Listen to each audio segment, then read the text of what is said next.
Hi అండి, అందరికీ good morning. ఎలా ఉన్నారండి? బాగున్నారా? మేమైతే చాలా బాగున్నాము. ఈ మధ్య మాకైతే కోత దగ్గరకు వచ్చి కళ్ళే కాక మొక్కజొన్నకి గులకలేయాలని నీళ్లు పెట్టాలని అసలు తీరికలేని పని అయిపోతుంది. నేను ఫోన్ తీసుకెళ్ళడం మర్చిపోతున్నాను, ఇంకా వీడియో కూడా అంతే పోతుంది. మా ఆయన ఫోన్ తెచ్చుకుంటే కాలువ మీదకి వెళ్తున్నాడు, మళ్ళీ ఫోన్ ఉండాలి ఎందుకంటే తిరుగుతూ ఉంటేనే చెరువుకు నీళ్ళు వచ్చేది. అట్లా ఇట్లా టైమే సరిపోతుంది. ఇంకా నా చిటితల్లేమో నన్ను వదలలేదు, నేను ఎక్కడికన్నా వెళ్తానని చెప్పేసి నన్ను కరుసుకొనే ఉంటుంది. కదిలిచ్చిన ఆలస్యం ఏడుస్తుంది అనమాట. ఇప్పుడైతే నేను ఇంకా మార్నింగ్ ఏం చేస్తున్నానంటే టమాటా మిరియాల రసం అలానే ఎగ్ కర్రీ చేస్తానన్నమాట. ఎగ్ తినొచ్చు, ఇంకా రసంతో అయినా బాగుండిద్దని చెప్పేసి రెండు చేస్తున్నాను. రెండు విడివిడిగా ఏది నచ్చితే అది తినొచ్చు అన్నట్టుగా. ఇంక నా చిట్టి తల్లికి అయితే స్నానం అవి చేయించాలి. ఇంకా మార్నింగ్ టిఫిన్ చేసామన్నమాట. అందుకని చెప్పేసి నా చిట్టి తల్లి చూసారా ఇంకే విధంగా ఆట ఆడుతుందో.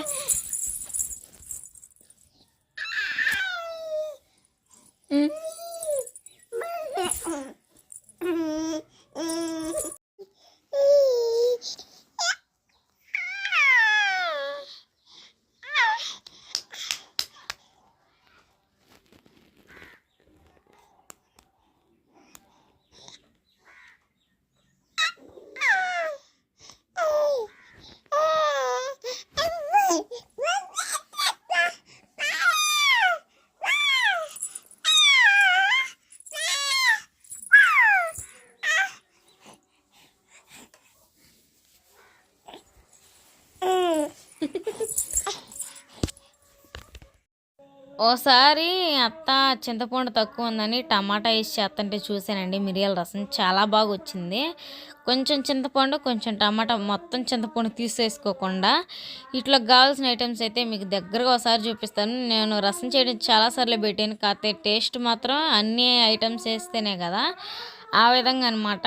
ఇప్పుడైతే మనం మిరియాల రసంలోకి ముందు చింతపండు నానేసుకోవాలి. చూసారు కదా, కొంచెం తీసేసుకొని నానేసుకున్నాను. ఇంకా టమాటా అనేది కట్ చేసి నీళ్ళలో పిసికేది, అది దాన్ని పక్కన పెట్టేసేసుకుందాం.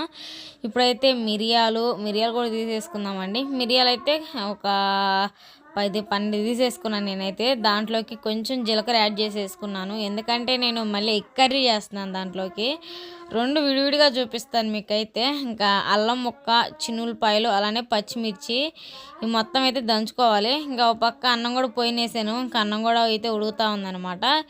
ఈ మొత్తం ఐటమ్స్ని పేస్ట్ చేసేసుకోవాలి. అలానే టమాటా కట్ చేసేసుకుందాం. టమాటా ఆనియన్స్ అవి చూసారు కదా, పేస్ట్ చేసేసుకుని వచ్చాను. ఇంకా అందులో చింతపండు కూడా బాగా నానిపోయిందండి. ఇంకా నానిపోయిన చింతపండుని ఇంకా కలిపి పక్కన పెట్టేసుకొని టమాటా కూడా మొత్తం మిక్స్ చేసేసుకోవాలి. చూపించాను కదా, నేను చూపించిన విధంగా మొత్తం కలిపేసుకోండి. ఈ రెండు కాంబినేషన్ అయితే చాలా బాగుండిద్ది. మా ఆయన అయితే ఈ రసం చేయని రోజు మార్చి రోజు నా చేత చేయించుకుంటానే ఉంటాడు. అంత బాగుండిద్ది పెరుగులో కలుపుకొని తింటే. ఎవరి టేస్ట్ వాళ్ళది, నచ్చవచ్చు నచ్చకపోవచ్చు, ఆ విధంగా అనమాట. మా ఆయన అయితే ఈ విధంగా తింటాడు. నేను కానీ రసం చేసానంటే ఖచ్చితంగా పెరుగు ఉండాల్సిందే. అన్నం అయితే పొంగొచ్చింది. ఆయిల్ అయితే హీట్ అయిన తర్వాత ఆనియన్స్ కూడా వేసేసుకుందామండి. ఆనియన్స్ ఫ్రై చేసేసుకోవాలి. ఆనియన్స్ అనేది బాగా ఫ్రై అయితే రసం అనేది కొన్నాళ్ళు అంటే ఒకరోజు ఉండిద్ది అనమాట పూర్తిగా. మనం అంతే ఆకుండా వేసామంటే రసం టేస్ట్ అనేది పోద్ది. మనం బాగా ఫ్రై చేసేసుకోవాలి ఆనియన్స్ని కూడా. నేనైతే రసము అత్తమ్మ చేసినప్పుడే అనమాట. పెళ్ళప్పుడు కూడా నాకు పెళ్ళికి ముందు మిరియాల రసం ఎట్టుండిద్దో కూడా నాకు తెలియదండి, అసలు తినలేదు. పెళ్ళైనాక ఫస్ట్ టైం అత్తమ్మ చేతి తిన్నాం. అది అసలు ఈ తెప్పల్లో చేస్తే మాత్రం మామూలుగా కుదరదు. విడిగా బాండీలో చేసే కన్నా నేను దీంట్లోనే ఎక్కువ రసం చేస్తూ ఉంటాను. మీకు చాలా వీడియోలో కానొచ్చే ఉండేది, చూసారు కదా. కరివేపాకు కూడా వేసుకుందాం. మీరు కొత్తగా ఏదన్నా వంట ట్రై చేసి మీకు వచ్చుంటే కామెంట్ సెక్షన్లో కామెంట్ చేయండి. నేను ఏ వీడియో చెప్పినా కానీ మీరు అట్లా కామెంటే చేయరు. నేను కూడా నేర్చుకుంటాను. మీకు వచ్చిన కొత్త వంట ఏదన్నా ఉంటే కొంచెం కామెంట్ సెక్షన్లో పక్కా కొలతలతో చెప్తే ఈసారి ఖచ్చితంగా ట్రై చేస్తాను మీకోసం. ఇంకా అలానే మనం నూరుకున్న మసాలా మొత్తం మిరియాలు అవి ఉన్నాయి కదండి, ఇంకా పేస్ట్ కూడా వేసేసుకొని బాగా ఆయిల్లో వేగనీయాలా. ఎంతసేపు అంటే ఒక 5 నిమిషాలు. అడుగంటుతున్నానుగా లైట్గా దీంట్లో రసం పోసుకోవాలి, ఎందుకంటే అప్పుడే చాలా బాగుండిద్ది. ఇంకా అంటే పచ్చివాసన అంతా పోయి అల్లం కానీ వెల్లుల్లి కానీ కొబ్బరి వేసుకున్నా చాలా మంచిది. ఎందుకంటే మా ఆయన కొబ్బరి యాడ్ చేయనీడు, గ్యాస్ వచ్చిందని చెప్పేసి. అసలు మీకు కొబ్బరి దేంట్లో వాడడం, చికెన్ మటన్ ఎప్పుడో ఒకసారే కానీ అసలు వాడమండి. విడిగా అయితే అసలు మేము కొనం దాన్ని. ఆ విధమైన మాట మేమైతే వాడేది ఏదైనా కానీ మంచి ఫుడ్ తీసుకుంటాము. అన్నం కూడా ఉడికింది, గ్యాస్ కూడా ఆఫ్ చేసేసుకుందాం. మిరియాల రసంలో కారం, పసుపు, ఉప్పు అన్నీ చూసేసుకొని సిమ్లో పెట్టాను, పక్కన తెరులుతూ ఉంది. ఈలోపు అయితే ఎగ్ కర్రీ కూడా చేద్దామండి. రెండు పొయ్యిలు చేస్తే త్వరగా అయిపోయింది అనమాట. ఆ విధంగా చేస్తున్నాను నేనైతే. ముందైతే తగినంత ఆయిల్ పోసేసుకుందాము. ఆయిల్ పోసేసుకున్న తర్వాత నేనైతే ఒక 4 ఎగ్స్ అయితే ఉడకబెట్టాను. అత్తమ్మలు కూడా ఉన్నారు కదా, 4 ఎగ్స్ అయితే ఉడకబెట్టుకొని వీటిని ముందైతే ఆయిల్లో బాగా ఫ్రై చేసేసుకోవాలి. అంటే కొంచెం లైట్గా కలర్ మారేంత వరకు. నేను పసుపు అయ్యేం వేయట్లేదు అనమాట. వేస్తే ఏమవుతుందంటే ఆయిల్లో అవి మాడి మళ్ళీ వాటిలో టమాటాలు వేయించడం వల్ల కొంచెం టేస్ట్ ఏదో బాగున్నట్టుగా ఉంది నాకైతే. ఇంక అయితే బాగా ఫ్రై చేసేసుకోవాలి కలర్ మారేంత వరకు. మీరు ఈరోజు నైట్ ఏం కర్రీ చేసుకున్నారో కామెంట్ సెక్షన్లో కామెంట్ చేయండి. ఇంకా అంతా బాగానే ఉంది.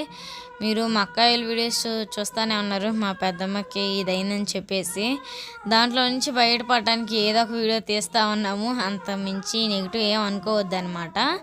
ఇంకా ఈ ఎగ్స్ అయితే ఫ్రై అయిన తర్వాత లైట్గా ఇంకా పక్కన పెట్టేసుకోవాలి.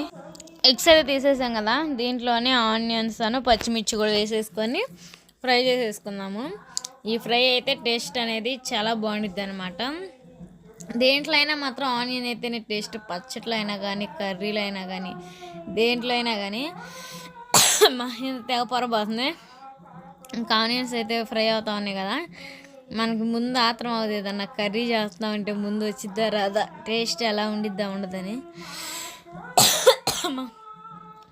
నాకైతే ఈ వాయిస్ ఎవరుతుంటే పొరపాటు ఎక్కువ చేయడమో కానీ. తర్వాత కట్ చేసుకున్న టమాటా ముక్కలు కూడా వేసేసుకొని మొత్తం కలిపేసుకున్నాము. నేను టమాటా ఎగ్ కర్రీ ఎప్పుడు చేసినా కానీ నేను మా ఆయన ఖచ్చితంగా ప్లేట్ ఖాళీ చేస్తాడనమాట. అంత బాగుండిద్ది. నేను మామూలుగా పెళ్ళైనాకే మా ఆయన నేర్పించిన మాటలేనండి. నాకు అసలు అంతకుముందు ఏం రావు. మా అమ్మలు కూడా ఏం నేర్పించలేదు. అప్పుడు మనం అంతా 10th మొత్తం చదివింది హాస్టల్లోనే అనమాట. ఇంకా డైలీ సర్వీస్ అయ్యన్నా ఉంటే నేర్చుకునేదాన్నేమో. ఇంకా ఈ మధ్య నేనేం చేసిన బాగుంది అంటాడు. రసమైనా కానీ ఏదైనా కానీ కొంచెం ధనియా జీరా పౌడర్, అల్లం వెల్లుల్లి ఉంటే చాలు, ఖచ్చితంగా బాగుండిద్ది కూర అనేది. మీరు ఖచ్చితంగా ఒకసారి ట్రై చేయండి. నేనైతే సాల్ట్ పసుపు యాడ్ చేశాను. కొంచెం ఏదో ఆయిల్ తక్కువగా ఉందని వేసాను. మీకు తక్కువ తినే పని అయితే పర్లేదు, మేము అంత ఎక్కువ ఏం తినము. జస్ట్ పోసాను, ఒకవేళ అడుగంటిద్దామని చెప్పేసి. మీరైతే ఈ కర్రీ మీ స్టైల్ ఏ విధంగా చేస్తారో అది కూడా చెప్పండి. ఇంకా ఇది మొత్తం అయితే గ్రేవీ అయ్యేటట్టుగా మూత పెట్టేసుకుందాం. కారం అనేది తర్వాత వేసేసుకోవాలి. చూసారు కదా, మూత పెట్టేసుకుందాం. సరేనండి, పసుపు అయితే ఇంకా మొత్తం అయితే వేసుకున్నాను కదా, మొత్తం అయితే కలిపేసేసుకోవాలి. ఎక్కడి కాక ఈ పసుపు మొత్తం అవన్నీ కలిపేసుకున్న తర్వాత ఇంకా కాసేపు మగ్గనిచ్చేటట్టుగా మూత పెట్టేసేసుకుందాం. తర్వాత మళ్ళీ దీంట్లోకి ఇంకా తగినంత కారం అవి కూడా వేసుకోవాలి. కొంచెం పసుపు అవన్నీ వేసి మగ్గిన తర్వాత చూసారు కదా, ఈ విధంగా కారం వేసి మిక్సీ పట్టేసుకోవాలి. ఇంకా మిక్సీ అన్నది మొత్తం కలుపుకోవాలి. కలుపుకున్న తర్వాత ఇంకా అలానే గ్రేవీ కోసం కాసిన వాటర్, గుడ్లు వేసేసుకొని ఇంకా కొత్తిమీర, ధనియా జీరా పౌడర్ కూడా వేసేసుకుందాం. చూసారు కదా, లాస్ట్ అండ్ ఫైనల్గా అయితే ఈ విధంగా వచ్చింది. ఆయిల్ అంతా అనేది పైన తేలాలండి, అప్పుడే కర్రీ అయినట్టు అనమాట. ఇంకా ఒక 2 నిమిషాలు ఉంచేసుకుందాం, ఇంకా బాగుంటుంది అనమాట. చాలా దగ్గరికి అయింది. చూడటానికి చూసారు ఎర్రగా భలే ఉందనమాట. ఇంకా బొడబొడ సౌండ్ అవుతుంది. మాకైతే చూడటానికి అయితే చాలా బాగుంది. ఇంకా అల్లం వెల్లుల్లి పేస్ట్ కూడా వేసాం కదా, టేస్ట్ ఇంకా బాగుంటుంది. ఇంకా మీకు కానీ ఈ వీడియో నచ్చినట్టయితే ఈ రెసిపీ తప్పకుండా ట్రై చేయండి. ఇంకా ఈ లోపే మాయ ఆకలి అంటాడని చెప్పేసి మా మాయకు కూడా అన్నం అయితే వేసి ఇచ్చాను అనమాట. మా ఆయన ఇప్పుడే పని నుంచి కొంచెం ఇంటికి వచ్చాడు. ఇంకా ఏదో పని ఉంటానే ఉంది మాకు అటు ఇటు తిరగటం అని చెప్పేసి మాయకైతే అన్నం అవి పెట్టేసాను. అలానే మేము కొత్తగా ఇంక్యుబేటర్లో పిల్లల్ని అయితే బతికేసామండి, అంటే కోడిగుడ్లు వేసాము. అవి అయితే పిల్లలు లేపినాయి. అవి ఏ విధంగా ఉన్నాయి అనేది అయితే మీకు అయితే చూపిస్తాను.